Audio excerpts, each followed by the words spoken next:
Ooh, wait, there we go. Right, uh, this book right here. This book right here. I finished reading it. It's kind of thick. She's a It's a thick book, pretty thick. 600, more than 600 pages. Uh, this is the mass paperback copy, so it's the more cheaper made version because mass paperback. Yeah, I think this was a mass paperback. Yeah, I think it was mass paperback. Uh, Text isn't that small. Let's see here. It's decent sized text, so you know, 600 pages for this text size that this is. It is a thick book. Uh, Now, I enjoyed it. I enjoyed it quite a lot. Go ahead, put it right there. No, you can't see that. Go ahead, put it right there. There you go. You can see that. uh, The Red Knight. It is a semi-high fantasy. You know, it's got magic. There are monsters and creatures and dragons and wyverns and mystical things throughout the world. So you know what? High fantasy, high European medieval fantasy, and Miles Cameron does not make his own like fantasy world. He uses Europe. He uses Europe. Calls things different names though, as if it has its own unique history. It has certain characters from our real world history in it. However, perhaps things that they did are slightly different, right? Christianity is a religion here. Jesus was around. Aristotle was a thing. However, there's the certain people have access to this magical power, and they are called hermeticists. And with the first book, you don't learn too much about hermeticism. You get a little inkling of hermeticism and what it's like to have that power. And I think it's really well written, as well as his battles. His battles, woo, woo, his battles, chef's kiss, chef's kiss. These are amazingly well written battles when they happen. They are chaotic, but they're still easy to follow, like a kind of like a real battle probably would be. Now the world building, you know, he of course borrows from real life. That's fine, but he twists it to fit in a unique way. He adds his own things into the world's history. I don't quite know if it still has certain, like if the Byzantine there's mention of an empire here. However, if that's the Byzantine Empire, don't know if it's going to consist of the same like land territory, because plate armor is becoming a thing, is becoming more popular on continental Europe at this time setting. So, you know, that gives a little kind of idea as to what time period this is set in, if you understand, you know, a little bit of how armor was and how it developed in the medieval times. I'm not quite proficient at that, but knowing that, hey, plate armor is not exactly the most adopted thing throughout the world. However, it's becoming more and more adopted in the medieval knights setup. That kind of gives you a little insight, a little general time period that you can guess at. I can't give a specific period because I don't know that stuff.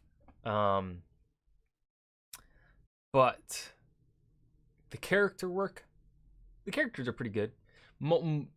The main characters and a couple side characters are pretty well realized. There are a couple characters there though where you get into their POV, and like he'd go into their POV in one chapter and then the next chapter he'd go back into them. But because of the length of the book, some of those characters I completely just forgot about. I was like, "Hey, who's this guy? Have we been in this guy's head before?" You know, that kind of thing. You know, this is the first book, and I think Well, it's not his first book. He's written other books before this, but the first book for this series, I think it's a really well done entry for the first entry of a series. Um, it definitely he definitely showcases his strengths here, and he does a really good job at. Now, I wouldn't say he does necessarily levels of like uh, S tier, foreshadowing of some other uh, writers of the past. George R. R. Martin does a great job of hinting at things. Uh, Tolkien did a good job as well. Of course, Tolkien did like everything good. He does some hinting at certain things throughout the book. Um, and when you start figuring them out towards the end of the book, where they become revealed, it's like a, oh damn, cool, that's pretty cool. But it's not anything like, whoa, I think that makes sense. um what else to say? The magic system. His magic system is really well done. It's a blend of, I'm going to use the popular term coined by, well, not necessarily coined by Brandon Sanderson, but Brandon Sanderson pretty much made it popular to call it this. Uh, what was it called? Soft magic and hard magic. His magic system is both at the same time. It is hard magic in that there has to be, in order to perform the magic, as you can process through the book, it becomes definitely more outlined as to how a magic user uses the magic. There are constraints as to how they are limited in what they can do with the magic, how one can like learn the magic, whatever. There's a very hard magic system there in like the rules and how it works. However, the capabilities of the magic and what strong magical users can do is extremely soft. It's very much like, yo, anything's on the table. They can do whatever they want if they are powerful enough. I love that. I love that kind of system where it blends both of them together, where it's not just like, oh, they can only do this, blah blah blah. The magic is limited. I don't want. I don't. That's not my thing. When I see magic, I want that magic to do whatever the fuck it can do. I just want magic everywhere. I like magic. Magic is cool. It doesn't exist in the real world, so I just want to see it in my fantasy worlds. I want it everywhere. Give me more magic. And he did that. The magic progresses throughout the story, and you get more and more of it. And it's so satisfying. The conclusion is satisfying. The final battle, satisfying. And it leaves you wanting more. I want to pick up the second book. Don't know what else to talk about here, because his prose is not exactly the strongest thing in the world. His prose is probably, I'd say, fairly average for an author of this day and age. So take what you will. It's not poetic, but he does it's writing that you can understand, and it's pretty easily digestible.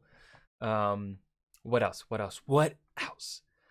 I had another positive, but I lost track of it.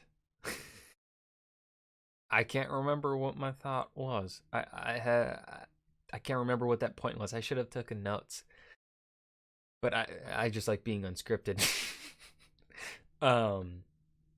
I will say, let's just go into the ratings. Yeah. World building. Yeah. We're gonna go on a scale out of 10. By the way, world building, 7 out of 10. I'm not gonna dock him for using Europe, using the real world geography. I'm not gonna dock him for that. He comes up with his own place names. It has its own history, which is really, really nice. However, because it's the first book, you don't quite get to see all of the world, and you can't really explore all the world. I'm someone that likes kind of loves info dumps. I really love info dumps, and he holds back on the info dumps, which, fine, acceptable. You want to sell the book. Not everyone is gonna like info dumps like me. um, so yeah, it's understandable why there isn't really much info dumps. Yeah, like there are characters like the Emperor. There's an empire that exists in the kingdom in this world. They just call the leader of that empire the Emperor. They don't say a dynasty name. They don't say much else beyond that besides, oh, an empire exists. The Emperor. That is really all you get about that. And same with a certain character that shows up a couple chapters into the book. He's called Captal du Roof, something like that. Obviously, there's a couple Frenchmen that show up in the land, in the setting of this world of the Red Knight. And one of them is also the Count Du. Du? He's the Count of U, the county of U, that region. My French is not as good as it once was. But you don't really hear too much about the outside of the setting that this place is taking in, that the story is taking in. So you don't get to learn too much on the outside, which, first entry, fine. Like I said, fine. Which is why I'm just 7 out of 10, above average. That's really, really good, especially for a first entry in a book. Sometimes not many authors can land their world building in their first book, and I felt he did a really solid job at landing it. The next point, characters. Characters, I'm going to give a 6 out of 10 because there were forgettable characters here. However, the main 4 to 5 characters I loved. There's a character called Bad Tom. I fucking loved him. There are moments in this book I genuinely felt emotion. This book got emotion out of me. That's really, really good. If a book can make me feel if it can make me laugh, that is a really good testament. Books, you don't usually make you laugh out loud. This book made me laugh out loud a few times. I felt anxiety at some points during the final battles. I was like, oh God, what's going to happen next? I got a little sad at a couple deaths that happened in this book. So, yeah, that is really, really good for a book. Off the top of my head, the other series that can do that is Mr. George R. R. Martin, right up there. George, of course, can do that. He's gotten that out of me.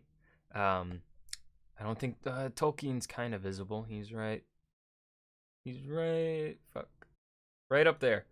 No, he's above Fire and Blood. I'm looking at right there. He's right up there. You can't really see him, but he's right there. Tolkien can kind of do it. However, I've read the story so much that it no longer really elicits that response out of me, But first time reading it, of course, it elicited all those emotions. It elicited the emotions from me. Samwise Gamgee is, of course, the greatest character ever. Sorry. Anyways, enough about other books. The Red Knight, fantastic. Characters are pretty well done. And of course, since this is the intro, you're just learning about the characters. I expect probably to fall more in love with the main characters in the later entries of the Trader's Son cycle. All right, so we did plot. At the beginning, when I got into it, I was uncertain of where this plot was going. I was like, this is gonna be a fairly basic Monster Hunter plot. What's gonna happen here? But then, halfway through the book, things pick up, and so I'd say for the first half of the book, the plot is probably a 5 out of 10.